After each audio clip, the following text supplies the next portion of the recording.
Dreams. Everyone has them. Be it dreams that are aspirations for the future, things you wish to do and achieve even if they're far out of reach, or dreams that you get when you go to bed. Everyone has dreams.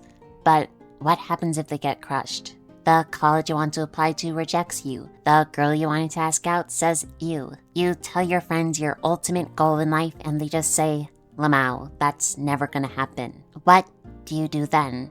Well, here today about an anime whose core problem revolves around one crushed dream.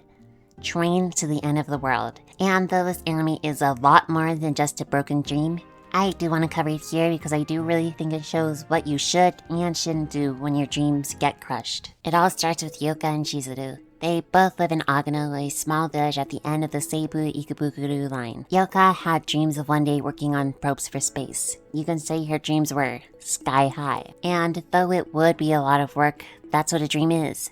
Something you strive to achieve. But what did Chizuru do when she heard this? She shuts it down completely and utterly, saying, "You're a normal person. You can never achieve such heights." And leave all the extraordinary stuff for the extraordinary people. After her friend opened up and shared her dreams in life, Chizuru repeatedly called her dream idiotic. And then she had the gall to get mad at Yoka when she got mad at her. So what did Yoka do in this situation? Run away. When her dreams are crushed by her closest friend, she ran away from everything, eventually getting stuck in a dream and pulling the entire world into the dream with her. And in this dream, the entire anime takes place. But you shouldn't run away. Running away is never the answer. You have to stand your ground and use your words to show your determination for your upcoming endeavors. Because if you can't stand up for yourself while other people are calling your dreams stupid, how can you ever hope to be strong enough to see your dreams through to completion? And if that's not enough for you, use the words of the people who don't believe in you as fuel to push yourself past your limits and achieve what you know you can do and what others don't. Because when everyone's against you and your dreams, the only person you can rely on is yourself. So don't run away. Stand up for yourself and your dreams. Unless you want to pull the entire world into your literal dreams where everything is warped to your perspective. But luckily for us, this anime isn't only about running away, and the conclusion was really nice. Is what I wish I could say. Now, don't get me wrong, the ending itself is really nice, but it didn't really cover what to do when your dreams were crushed except for just a sentence. Instead, it's kind of a warning for those who may crush your friend's dreams. And seeing as the one who crushed the dreams was the main character, I can see why the anime decided to do this. But basically what the anime said was, don't call your friend's dream stupid or the world might break. Instead, because you know achieving the dream is going to be really hard, support them. Instead of making achieving the dream even harder than it already is, be there for them. And help your friends by cheering them on so they can attain their dreams, which is such a good moral. Make sure your friends know if they can't believe in themselves, they should believe in the ones that believe in them. Gurren Lagann style all the way. But otherwise, it's what I said before, don't run away from those who don't believe in your dreams. Stand your ground and prove your strength within. And that, my friends, is how to deal with crushed dreams and why you should support your friends' dreams instead of crushing them. But because just talking about crushed dreams isn't enough to fill a whole video, I mean we're only insert timestamp minutes in and I like to aim for at least a 7-minute video. I will now just be talking about the anime itself because trust me, it's really good even if we take out the crushed dreams part. Speaking of dreams, let's talk more about the world of Train to the End of the World because it's really crazy. Like, just look at what's going on here. I can insert any number of clips behind me and they'd all be crazy. As I mentioned before, the whole world is just one big dream. And on the way that movies and shows like to cop out with, it was all but a dream, but the world has literally became a dream. Nonsense happening everywhere where the entire world bends around one singular person, where their memories and thoughts influence everything around them, to the point where they can control the skyline around them and turn people into egg dishes with just their mind. In a world of dreams, Yoka is the queen. So this next part is just spoilers. The world is just so crazy, but to fully talk about it, I of course have to reveal all the secrets and cool details within, so be warned. But yeah, just as if it were a dream, the one dreaming can control everything. And for more proof that it was a dream, she got amnesia. And everyone knows that most of the time when you're dreaming, you don't remember anything about your real life. And how this anime employs this setting of a dream is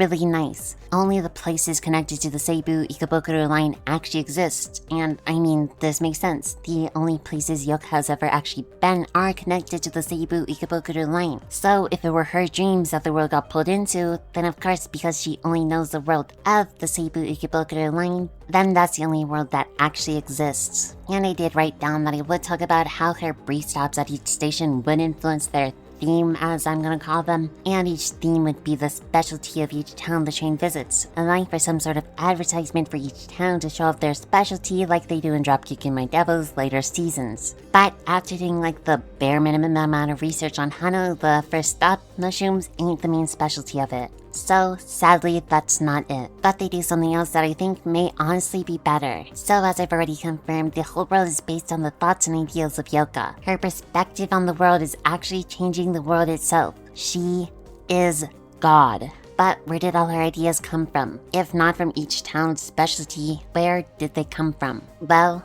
all her thoughts and ideas come from Shizuru. When they were young and the shy and lonely girl Yoka made her first best friend Shizuru, all the things they discussed and all the things they taught each other became the world in her head. And when the world became hers, everything became what they talked about together. And this whole thing of Shizuru being the one to demolish her dream despite being the person to build Yoka's entire world is just absolutely devastating. And back to the note of her idea of the world becoming the world, we can look at different towns for examples.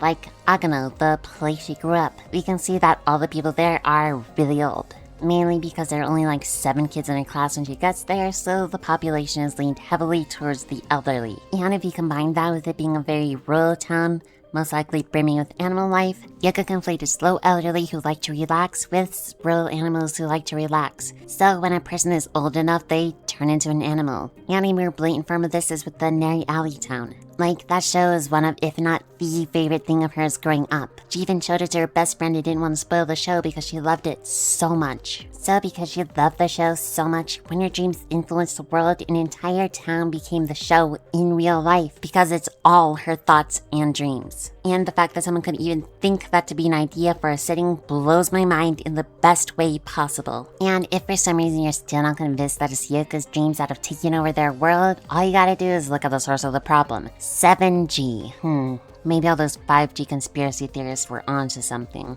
But the way 7G is described is by tapping into the thoughts in your brain for an omni-device approach, where the thoughts are instantly broadcast and visions instantly made real, where you can harness the very power of God with 7G. And who was the one to activate 7G? None other than Yoka. I mean, it was right there in front of our faces to begin with. What I've been talking about this entire time was what was said during the beginning of episode 1. Yoka's thoughts and visions have become reality. And the fact that this was placed right in front of us since episode 1 and I didn't even realize it was just crazy. And you know how I said each town has its own theme based on Yoka's thoughts? Well, the world building decides to take a step even further than just random themes per town, and decides to create whole societies and ways of life based on how each town changes after the 7G incident. Like, every town they actually visit have whole societal structures and views on lives built for them. I can't even start to explain why that's just such a crazy good thing to do, but I'll try.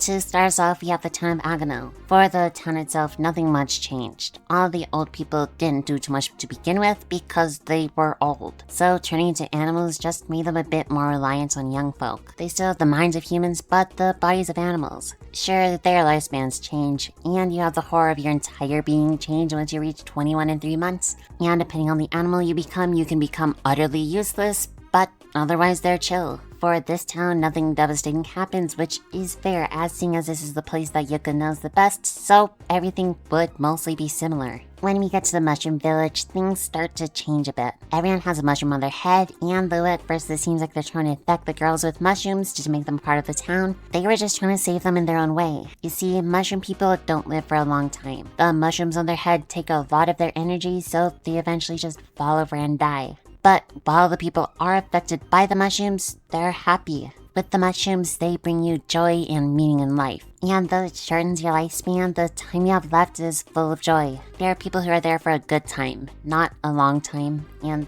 that's their way of life. To enjoy all the time they have left, which I think is kind of beautiful in its own right. The next town they visit is a small town where everything's shrunk. And though that might not seem like too much of a big issue, what happens when a normal-sized person comes to town? Well, that's what happened here. Some normal-sized person started to rule over the town, and because all the miniature people were way too small to stand up to him, the town immediately fell into a dictatorship completely ruled by the big man in charge. Classes were formed with the supporters on top, and those who rejected him basically worked as slaves to provide electricity for him. Terrible conditions for those below and lavish lives for those on top. One of the worst ways for societies to be. And there was nothing the ones at the bottom could do about it. It could have just been a small town. Funny, our main character's big and they visit a mini town. Haha. But it was so much more because of how the society was built, and I think they did a really good job with it. Next is the zombie town. Now, usually in zombie movies, zombies are practically immortal. No matter the environment or amount of time has passed, a zombie will always exist. The problem is, zombies wouldn't be like that at all. With the wrong weather condition and not enough food, zombies would fall apart and perish. And this anime takes full advantage of that idea and makes the zombie town a nomadic tribe, where the queen of zombies is a normal human, much like the ruler of the tiny town was a normal human as well. She has taken on the duty of leading the zombies around from place to place until she finds an area with just the right climate so the zombies don't wither away and die. Like, normally an anime would just make it a horror episode with spooky zombies that you have to kill and run away from. But here they actually care about the continuity of zombies, so they make it a nomadic tribe, and I think that's just awesome. And that's basically all I wanted to talk about with this anime. The whole broken dream causing the world to be within a dream is just an insane concept, and I'm happy an anime like this exists. If you have any other theories or stuff about this anime, let me know. But yeah, that's about it. Hope you enjoyed this video. If you did, you could subscribe if you want. But anyways, I'm Ayanelli, and bye-bye.